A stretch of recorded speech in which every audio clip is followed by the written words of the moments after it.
नमस्कार दोस्तों, स्वागत है आपका हिंदी नॉलेज शो में। तो दोस्तों, दुनिया के जितने भी फाइनेंशियल इंस्टीट्यूट हैं, जितने भी बड़े एक्सपर्ट हैं, अर्थशास्त्री हैं, सभी के सभी हैरान हैं, शोक में हैं।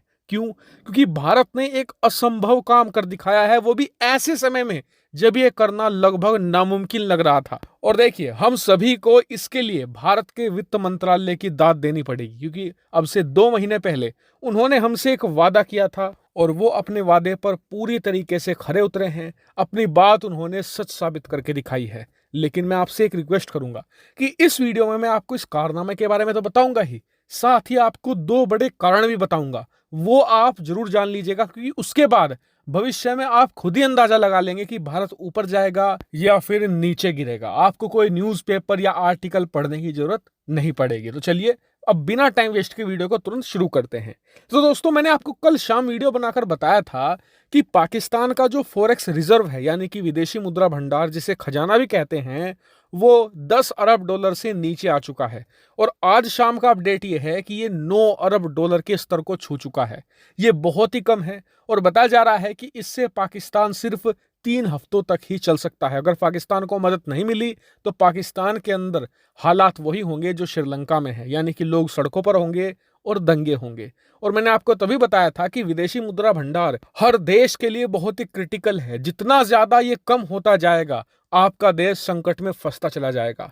अब हुआ क्या कि पिछले 2-3 महीनों से जब से महंगाई बहुत तेजी से बढ़ी है, तो भारत सरकार का खजाना भी तेजी से कम हुआ है। और इसका सबसे बड़ा कारण यही था कि महंगाई को कंट्रोल करने के लिए भारत सरकार को बहुत सारा पैसा मार्केट में रिलीज करना पड़ा था। इतना ही नहीं, सरकार को अपना खजाना खर्च करना पड़ा था पेट्रोल और डीजल के दाम कम करने के लिए। इससे सरकार का रेवेन्यू भी कम हुआ था।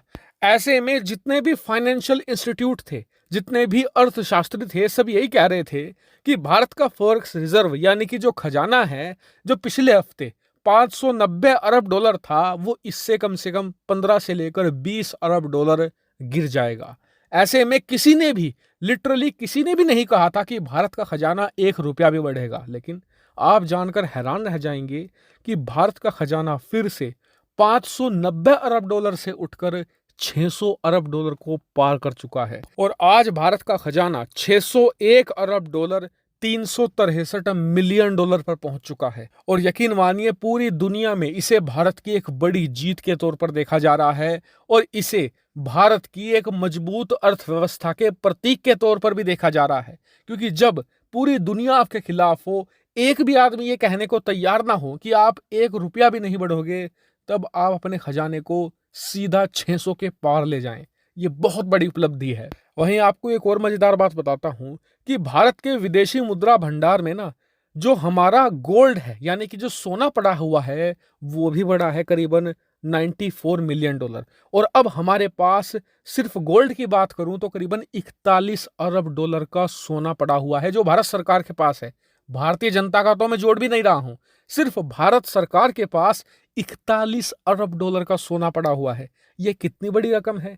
नेपाल, भूटान की अगर आप सारी अर्थव्यवस्था को जोड़ लोगे ना, वो भी इससे छोटा पड़ जाएगा।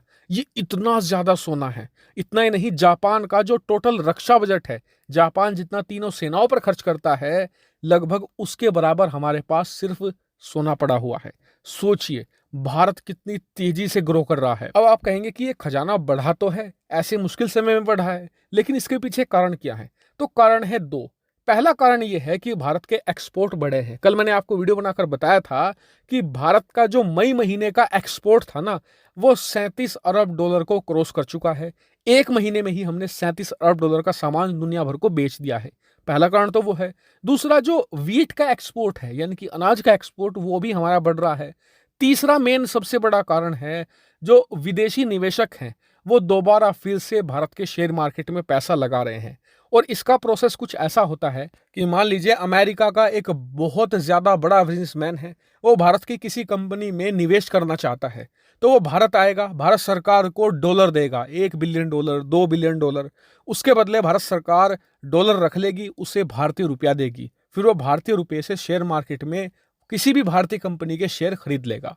कुछ इस तरीके का प्रोसेस होता है। इस वजह से भी भारत का खजाना बढ़ रहा है। वहीं आपको एक बात याद होगी कि 1 महीने पहले मैंने आपको खबर देकर बताया था कि भारतीय वित्त मंत्रालय ने कहा है कि वो भारत का खजाना 600 अरब डॉलर के आसपास ही बनाए रखेंगे, चाहे कितनी भी मुश्किल परिस्थिति क्यों ना हो। और वो अपनी बात पर खरे उतरे हैं और उन्होंने अपना वादा निभाया है। हालांकि इस पूरी खबर पर आपका क्या मानना है, कमेंट करके जरूर बताएगा। फिलहाल इस वीडियो में इतना ही। Thank you very much for watching video.